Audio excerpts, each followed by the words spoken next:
Hello, friends, fiends, and fellow YouTubers, and welcome back to episode 814 of the Daily Comic and Collectible. Today, the collectible of the day is the Hasbro Toys, Marvel Comics, Marvel Legends series, Spider-Man Retro line, Tombstone action figure. The dangerous and high-priced hitman known as Tombstone faces off against Spider-Man and other heroes of New York City. This collectible Tombstone action figure is inspired directly by the character's appearance in Marvel's Spider-Man comics. This 6-inch scale officially licensed figure features intricate details and hand-painted deco. The 1/12 scale Tombstone, also known as Alonzo Lincoln, features advanced articulation, featuring over 20 points of advanced movement, with fully posable heads, arms, and legs, for dynamic posing and displaying in your Marvel collection. Tombstone comes in a retro-style blister card package designed to look like the Toy Biz Toys line of the 80s and early 90s. This Legends figure also includes 4 total accessories, featuring an alternate head, 1 pair of alternate hands, and his trusty crowbar for cracking some skulls. Tombstone, or Lonnie Lincoln, was released in 2024 by Hasbro Toys. Now, the comic of the day is Spectacular Spider-Man, Volume 1, issue number 140, with a cover date of July 1988, with story by Jerry Conway, art by Sal Buscema, and cover by Sal Buscema. This story is titled Kill Zone. The story opens with Spider-Man watching outside the hospital room of Joe Robertson as his family gathers around him. His worst fears have been confirmed. Tombstone has broken Joe's back, and he could be paralyzed for the rest of his life. Blaming himself for not being there in time to stop Tombstone, Spider-Man slips into a nearby alley to change back into Peter Parker. He then joins the other members of the Daily Bugle staff that are waiting outside of Joe's hospital room. Peter notes how sad J. Jonah Jameson looks, a show of emotion that the Bugle's publisher rarely displays. As Jonah and the others console Martha Robertson and the rest of the Joe's family, Peter asks Ben Urich what the doctors were saying about Joe's condition. Urich informs him that the doctors fear that Joe might not be able to walk again. This upsets Peter, who has known Joe since he first started working for the Bugle as a teenager. Ben knows that something has been preoccupying Joe for the past few days and asks Peter what he knows. Although Peter plays dumb, Ben is sure that Parker might know something, because he overheard Joe calling him the night before the accident. When Ben asks Joe what he wanted to talk about, Peter tells him that Robertson wasn't there when he arrived. Not satisfied with the answer, Ben tells Peter to get in touch with him should he decide to talk. Once everyone has finally left the hospital, Joe Robertson is visited by Tombstone. He reminds Joe that while he worked for the mob, he expected Joe to keep his mouth shut. When Joe refuses to keep quiet, Tombstone whispers something in Joe's ear that stuns Joe to silence. Without a further word, Tombstone leaves the room, leaving Joe alone with his thoughts. Meanwhile, Spider-Man is roughing up some crooks in a seedy dive bar, trying to get some answers regarding who put the hit out on Joe Robertson. As Spider-Man gets confirmation that the hit was put out by Tombstone himself, who works for the Kingpin and the Arranger.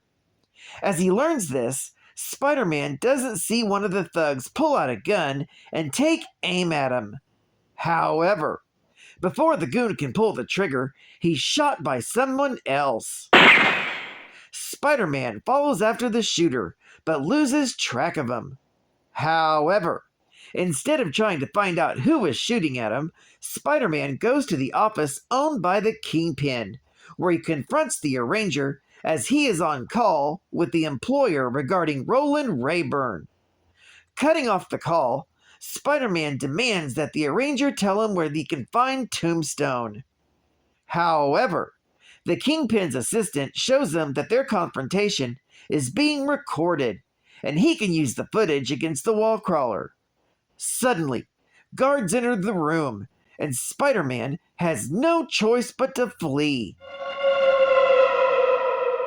With the wall crawler gone, the Arranger goes into a secret room where Roland Raymond is being pumped full of drugs that will guarantee his compliance. He's soon interrupted by Tombstone, who tells him that his appearance in New York City has drawn out someone who has been pursuing him, as the Arranger had planned. The next day, Peter Parker and his wife, Mary Jane, pay a visit to the Robertsons at the hospital. Shortly upon their arrival, Joe asks his wife and MJ to allow him to talk to Peter privately. Outside of the hospital room, Martha Robertson breaks down in tears. Despite Mary Jane's assurance that Joe will bounce back from this, Martha believes that her husband's spirit was broken, along with his back. Meanwhile, in the room, Peter is shocked when Joe tells him to destroy the recording he left for him. Joe explains that he was visited by Tombstone the night before, and the mobster threatened to go after his family and friends if Joe finally told him what he knew about Tombstone. As Peter leaves with Mary Jane, he tells her all about it. When she asks him what he plans on doing with the recording, he tells her that he wants to follow up with Ben Urich, otherwise he doesn't know. As the couple walks away, they are unaware of the fact that someone has been spying on them. When Peter arrives at the Daily Bugle, he asks Ben's position on the situation, without revealing any details about Joe's recording. Urich tells Peter that there are no hard and fast rules regarding an ethical situation like that. He then tells Peter that someone called for him and left a number behind. Peter calls the number back,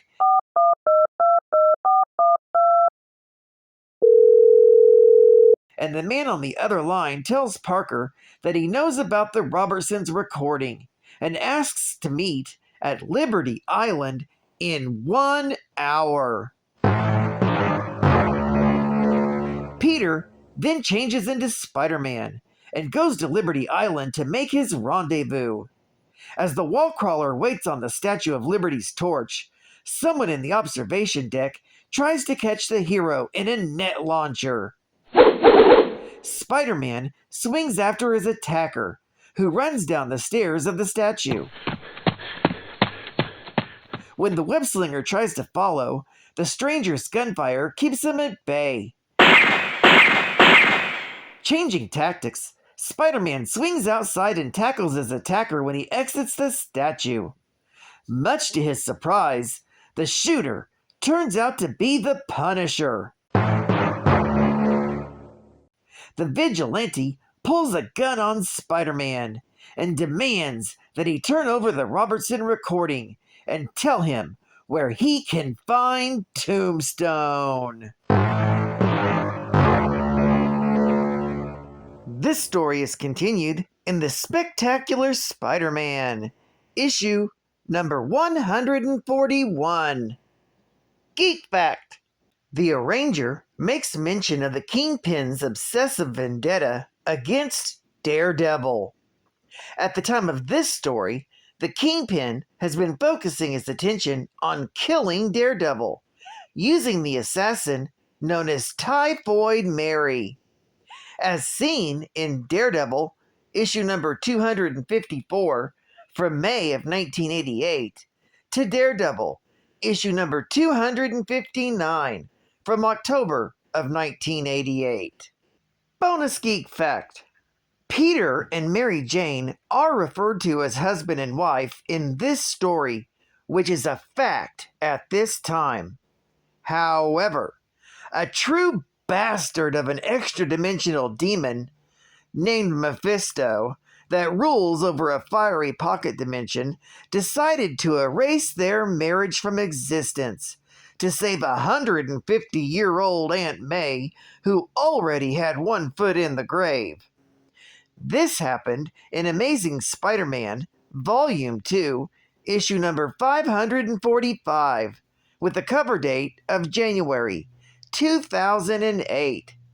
Sorry, I'm still a little bit bitter over that massive debacle.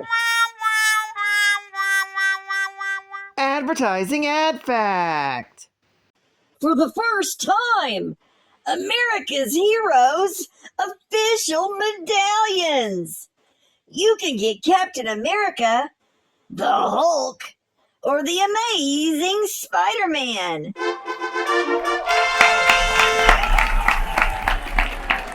Now, you can own the officially licensed medallions of your favorite American heroes. You'll enjoy displaying these magnificent medallions, showing them off to friends.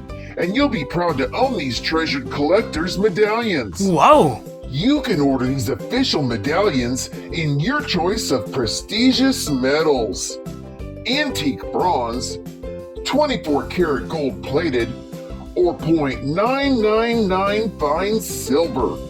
Double struck medallions of proof-like quality. Wow. Deeply engraved with the fine detailing that collectors appreciate. Add to your collection or start one now. Order several as gifts for any occasion. Get all three: Captain America, the Hulk, or Spider-Man. Gold-plated and .999 fine silver are beautifully boxed in a presentation case lined in velvet. Medallions are encased in vinyl. Comes with certificate of authenticity too. All medallions are available in your choice of antique bronze in the 39mm diameter, 24 karat gold-plated bronze in 39mm diameter, or pure silver in .999 fine silver 1 troy ounce. Oh my God. And don't worry, these are made in the USA. Guaranteed by American Medallion Corps. Uh-oh. Offer limited. Order now.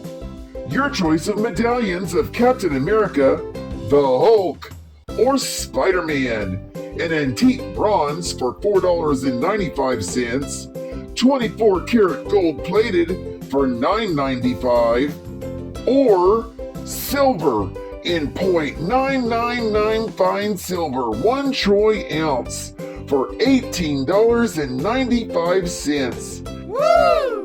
Just add $2 each for shipping and handling. Allow 3 weeks for delivery. Only from Marvel. With GeekBacks, there's no need to feel down. I said GeekBacks. Pick you up off the ground. I said GeekBacks. The first two will astound. There's no need to feel unhappy. GeekBacks. There's a place you can go. I said GeekBacks.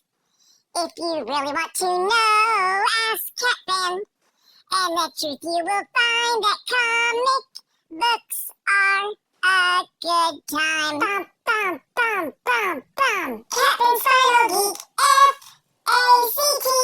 Captain's Final Geek, F-A-C-T. There is everything comic geeks will enjoy. He even has some toys. Captain's Final Geek, F-A-C-T. Yeah! Geek facts are just so damn dreamy! Born as Lonnie Thompson Lincoln in Harlem, he started out as a troubled youth who was bullied by his peers because he was the neighborhood's only African-American albino. Taller and stronger than the other children, the young Lincoln started his life of crime in school, extorting protection money from his classmates. The school newspaper, edited by Joseph Robbie Robertson, was going to run a story exposing these illegal activities, but pulled it when Lincoln used scare tactics to intimidate Robertson. Lincoln allowed his personal demons to direct the course of his life and dropped out to join the ranks of organized crime. As a hitman and enforcer, he used his albinism to his advantage. He filed his teeth and nails to points, giving him the appearance of a vampire. This frequently caught his opponents off guard, making it easier to kill them. He also lifted weights and engaged in many street fights to hone his skills. One night, Robertson, now working for a local paper, went to meet a source only to see the source being killed by Lincoln. He threatened to kill Robertson if the story was brought out. Robertson kept the secret for over 20 years, allowing Lincoln to continue his rise through the criminal underworld. Now known as Tombstone for the many lives he's taken, he returned to New York City as the Kingpin's top hitman. He threw the hobgoblin out of the arranger's window, and later he captured a mutant known as the Persuader for the arranger. Tombstone eventually returned to Robertson's neighborhood, where the reporter finally worked up the nerve to challenge him. He revealed the decades-old murder to the police, resulting in Tombstone's arrest, but not before Tombstone confronted and seriously injured Robertson, nearly permanently damaging his spine. Tombstone then encountered Spiderman in Atlanta. Tombstone was eventually defeated and sent to the Philadelphia State Penitentiary. Originally, Lonnie Lincoln had no powers at all, but was simply unusually tall at near-peak human condition. Though later, Lincoln gained actual powers as a result of a mutagenic reaction to an experimental preservative gas. He possesses physical strength and reflexes that have been increased far beyond his original limits to abnormal levels. Tombstone's body can withstand extreme temperatures, great impact forces, high-caliber bullets, and even toxic vapors without sustaining injury. He's filed his teeth into razor-sharp points for intimidation on rare occasions. Well, I'd like to thank you for joining me for this very special comic and collectible. I'm so happy to be back, and I hope to see you again Wednesday. This is Hot Fun Comics Man, and I'll catch you on the flip, baby. Over and out.